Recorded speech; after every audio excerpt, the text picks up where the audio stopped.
एक बात पता चली है, 2029 में भारतीय जनता पार्टी देखो सत्ता के अंदर नहीं आ सकती, 2027 में यूपी के अंदर भारतीय जनता पार्टी सत्ता में नहीं आ सकती, 2027 में ही उत्तराखंड, हमारे उत्तराखंड में चुनाव है, वहां पे भी भारतीय जनता पार्टी नहीं आ सकती। तो भारतीय जनता पार्टी का इतना बुरा हाल होने वाला है, इतना बुरा हाल होने वाला है कि सरकार बनाने के लिए भारतीय जनता पार्टी आने वाले टाइम के लिए तरस जाएगी। ये बात वहां पे होती है जहां पे 4 चमचे मिलकर बैठ जाते हैं। अब उन 4 चमचों का क्या हाल है, पिछले 15 साल से पिछले 15 साल से लगातार लगे पड़े हैं, यही बात बोल रहे हैं और बार बार योगी, मोदी जी और धामी जी उनके सपने तोड़ दे रहे हैं। अरे भाई साहब, चमचो कुछ और सोचो, कोई और डिस्कशन करो प्लीज। ये वाला सपना तो कभी पूरा नहीं होगा आपका, प्लीज चमचो। Dear friends. हाँ बोल भाई। साथियों, अंग्रेजी में बोले। I want to share a joke with you. हाँ ये ठीक है। I am one of the 65 lakh voters इसमें कोई नई बात है, सबके एक बना है, दो किसी के भी नहीं। whose vote right has been deleted Jaikant सीकरे, इतना झूठ ना बोल, अगर बताऊंगा। from Bangalore constituency. हाँ तो फिल्म में विलन है, रियल लाइफ में विलन बनने की कोशिश न करे। पहला हुआ था एक आदमी 10 वोट गिर देता, ईब ना गिर पाऊंगा। After SIR. Nice joke, no? Jaikant सीकरे, तेरे द्वारा इंटरनेट है तो ये बता सका है, और के द्वारा तो इंटरनेट नहीं। हम भी 799 का रिचार्ज करावे हैं, हमने पता क्या चल रहा है। 1 महीने पहले तेरे पर FIR हुई थी 1 से ज्यादा वोटर कार्ड रखने की, और ईब तेरा शिफ्ट कर दिया है। जो तेरा रजिस्टर्ड एड्रेस है ना, जो तेना दे रखा है, वो शिफ्ट कर दिया, जाकर देख। और सीकरे, कर्नाटक में तो थारी सरकार है, थारे BLO ऑफिस जो थारे अंडर में है उन्होंने शिफ्ट कराया है, डिलीट नहीं कराया, देख ले जाके। जयकांत सीकरे, चीटिंग करता है तू।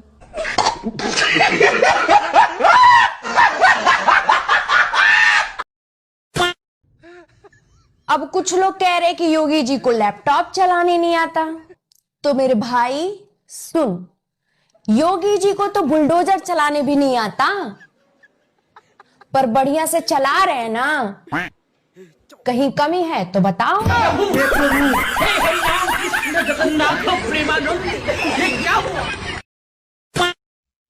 बीजेपी की बुराई करने का आलम इस कदर है दोस्तों कि अगर गूगल से ये पूछा जाए कि 12 साल बीजेपी के वर्सेस 70 साल कांग्रेस के, और अगर गूगल ने बीजेपी की उसमें अच्छाइयां निकाल दी कि देखो जी 12 साल में बीजेपी ने ये किया, तो ये साले चमचे गूगल को भी अंधभक्त कह के पुकारने लगेंगे। हद है यार, कितनी बुराइयां करोगे, गूगल के डेटा को भी सालों तुम रिजेक्ट कर रहे हो। तुम्हारा तो कुछ नहीं हो सकता, तुम सबको सालों पागल खाने में भर्ती होने की जरूरत है। लेकिन ये साले कर क्या रहे हैं? कांग्रेस मुक्त भारत का ऑनलाइन हवन चल रहा है, तो कृपया करके कमेंट बॉक्स में स्वाहा बोल के आहुति डाल दीजिए। तो चलिए बोलिए मेरे साथ, ओम कांग्रेस पार्टी नमः स्वाहा।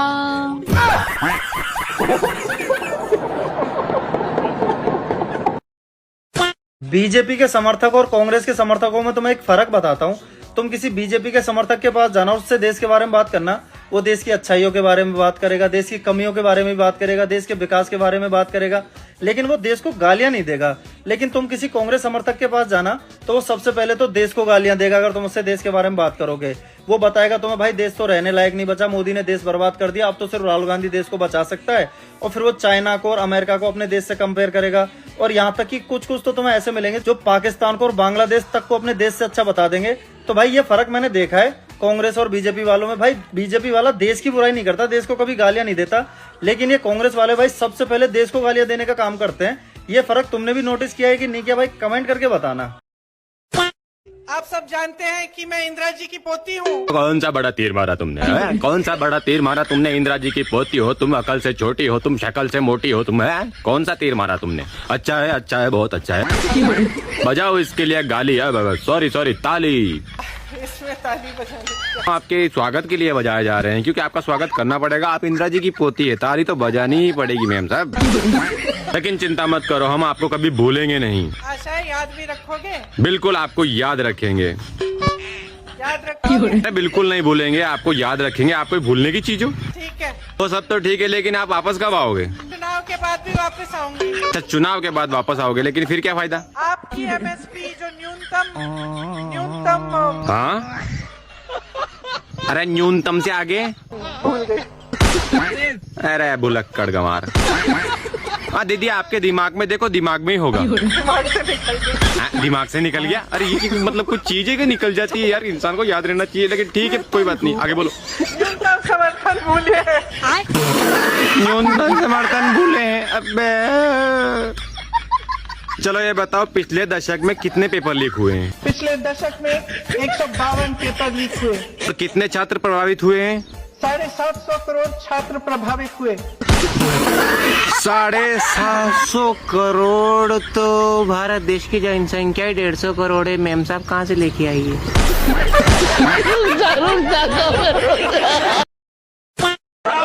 शर्म करो, शर्म करो, शर्म करो।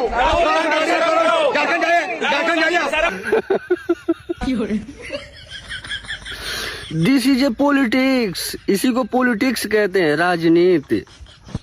इसी को राजनीति कहते हैं। शर्म नाम की कोई चीज नहीं है। मुंह पे बेइज्जती करवा रहे हैं खड़े होके, फिर भी मुस्कुरा रहे हैं। देख रहे हैं कैसे एकदम मुस्कुराते हुए जा रही हैं। मतलब मुंह पे कोई ऐसा नहीं है कि पीठ पीछे कोई बोल रहा है, मुंह पे बोल रहा है कि शर्म करो, फिर भी मुस्कुरा रहे हैं। This is a politics. यहाँ कौन क्या कर रहा है, क्या नहीं कर रहा है, कौन मर रहा है, जी रहा है, कुछ लेना देना नहीं है। अपना सुरक्षा स्वयं कीजिए, अपने घर की, अपने परिवार की, और अपने बारे में खुद सोचिए। नेताओं के चक्कर में रहेंगे कि ये हमारे लिए सोचेगा, वो लौड़ा नहीं सोचेगा इस जमाने में। है कुछ शर्म है, दिखाई दे रहा है। जैसे ऐसा नहीं है कि कोई पीठ पीछे नारा लगा रहा है कि ऐसा है वैसा है, मुंह पे लगा रहा है कि शर्म करो, फिर भी cute smile. This is a politics. हाँ भाई शुरू करो प्रोग्राम। भारतीय युवा कांग्रेस हर उस शख्स के साथ मजबूती से खड़ा है जिसने धर्मेंद्र प्रधान का इस्तीफा मांगने में और भाजपा से जवाबदेही मांगने में आगे आके अपनी आवाज उठाई। वाह, सारी गठबंधन की सरकार अगर स्टूडेंट के साथ में खड़ी है, तभी मोदी जी ने फैसला सुनाया है कि जो कोई पेपर लीक करेगा उसे 10 साल की सजा और 10 करोड़ जुर्माना। तो फिर तुम्हारी सरकार पीछे कैसे हट गई? धर्मेंद्र प्रधान का इस्तीफा इस देश भारत की जीत है। देश की जीत हुई? धर्मेंद्र प्रधान शिक्षा मंत्री था या आतंकवादी? बोल तो ऐसे रही है जैसे दोबारा मिली हो अंग्रेजों से आजादी। हम आरक्षण इसलिए लेते हैं क्योंकि भीख मांगना तुम्हारा जन्मसिद्ध अधिकार है। तुम्हें पता है मेहनत करके तो हमारे बाप से कुछ नहीं हुआ, तो हमसे क्या घंटा होगा? क्योंकि हमने मुगलों से नई जमीन ली। जमीन वापस लेते भी कैसे? लड़ने के लिए जिगरा चाहिए जो तुम्हारे पास नहीं है। मुसलमानों को बर्बाद करने के चक्कर में इसे अपनी इज्जत भी दाव पे लगानी पड़ी तो ये पीछे नहीं हटेगी।